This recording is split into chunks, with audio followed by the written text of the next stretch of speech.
One thing for technical analysis and technical analysis traders, we're really concerned about breakouts and retracements and understanding the difference between the two.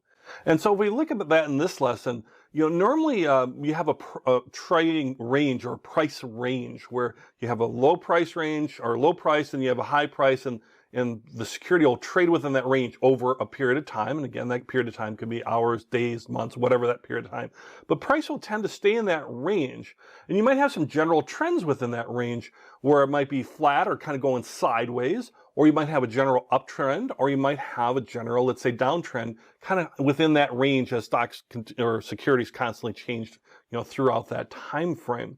But then things can happen, where it can break those general trends and start, reversing or going into a different trend. And is it truly happening, or is it more kind of like a fake and it's not really happening? And that's very important for us as technical traders to know when to help us when to buy and when to sell. So if we think about that conceptually, trends will continue until the pattern breaks, right? So something's got to break the pattern. And a lot of times what happens with breaking the pattern is something happens. There's some type of thing in the news, for example, an earnings announcement, something on a global scale, whatever it might be, or even just a rumor might, break the pattern. And that's what might be a breakout, right? It's going to break the pattern. Or it might be a retracement where it's really not a true breakout.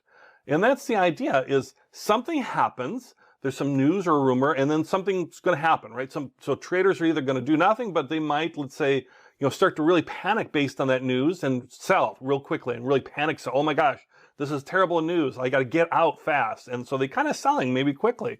The same thing if the news is great and there's some great announcements, they might have that fear of missing out, right? FOMO, right? They're like, wow, this is really taking off. I always thought it was really good security, but now it's really going. I got to get in fast and buy, right? So you have sellers and you have buyers, right? So that disruption is actually called a breakout, right? So that means something has changed and you're broken out of the new pattern. And there's either going to be a new uptrend, going up, or there's maybe going to be a new downtrend.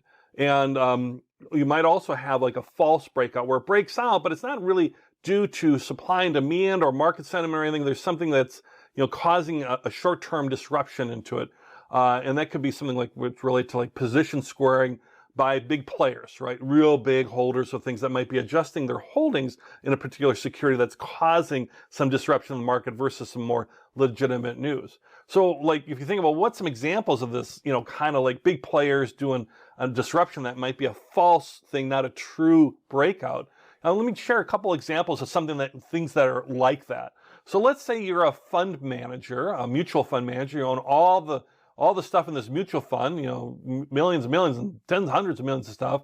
Let's say for an S&P 500 fund, and it's an index fund, and you have to buy more Tesla because they were just added to the index, which that happened not too long ago. So they're added to the index. They weren't in the index before. So then you just have to buy the stock because they were just added to the index. It's not because you think they're great. It's just you have to do it. So that's going to cause an unusual amount of buying, and that's going to change that breakout, because all of a sudden there's a buying for a reason beyond just, let's say, market sentiment. Or let's say Apple announces that it's going to buy its own stock back in a big purchase as part of a company's stock buyback program.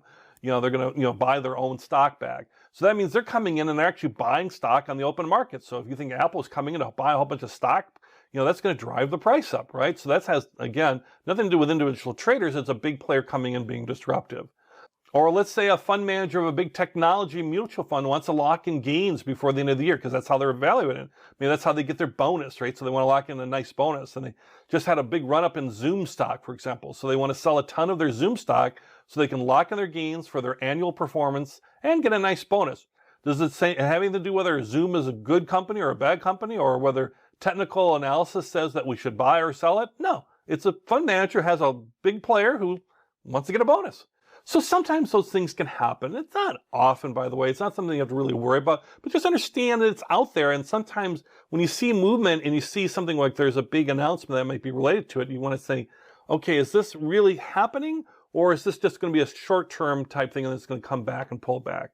In fact, we call that pullback retracements. And that's the breakout is where it breaks out and now is forming a new type of trend. Retracement is where it breaks out a little bit, but it's a minor move that's going against the trend and then it's going to come back, like that big player repositioning.